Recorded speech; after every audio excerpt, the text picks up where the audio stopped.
အားလုံးပဲမင်္ဂလာပါကိုတို့ရေကြီးရဲ့ channel လေးမှာကြိုဆိုပါရရှင်ယနေ့ကပြောပြသွားမှာကတော့ကီတို့ရဲ့မိန်းမသားတွေကိုတမတ်ကျိတ်တဲ့အခါဘယ်အသက်အရွယ်လေးကတမတ်ကျိတ်လို့အကောင်းဆုံးလဲဆိုတာကျမ်းမာရေးအရာတိတိကျကျလေးပြောပြသွားမှာဖြစ်ပါတယ်ရှင်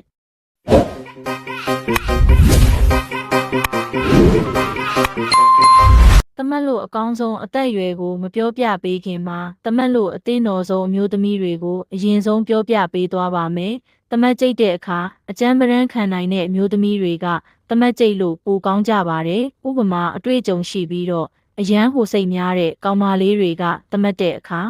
ပစ္စည်းဘလောက်ထွားထွားတရာကျိတ်ခံနိုင်ကြပြီးတော့ကိုတို့ကျုံနိုင်ရင်ကျုံနိုင်သလောက်တမတ်ကျိတ်ခံနိုင်ကြပါတယ်။နောက်ထပ်ရွယ်တစ်ခါကတော့မမကြီးတွေပဲဖြစ်ပါတယ်။ဖြစ်အေးစိတ်ချွဲခံနေတဲ့မမကြီးတွေကတော့ကိုတို့အပြုအစုသားလို့တော့ဒီဘာမှပြောစရာမလိုအောင်ရေမီးအစုံလေးထီးခုံ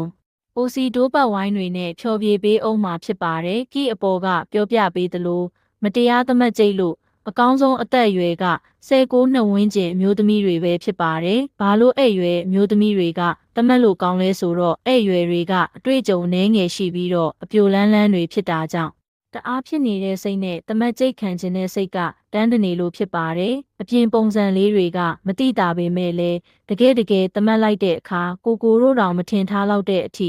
ပိလေးကလက်ဆက်ပြီးတော့ကျမ်းမာရေးအရကျွမြောင်းနေသေးတာကြောင့်ညီလေးနဲ့ပေးတွေ့တဲ့အခါမှာလဲတင်းကြပ်နဲ့အရသာရှိကိုတမတ်လို့ကောင်းမှာဖြစ်ပါတယ်။ကဲကိုတို့ရေဘယ်အသက်အရွယ်ကအကြိုက်ဆုံးလဲရှင်အစအဆုံးနားထောင်ပေးလို့အဘွားကြီးပေးပါတယ်နော်ကို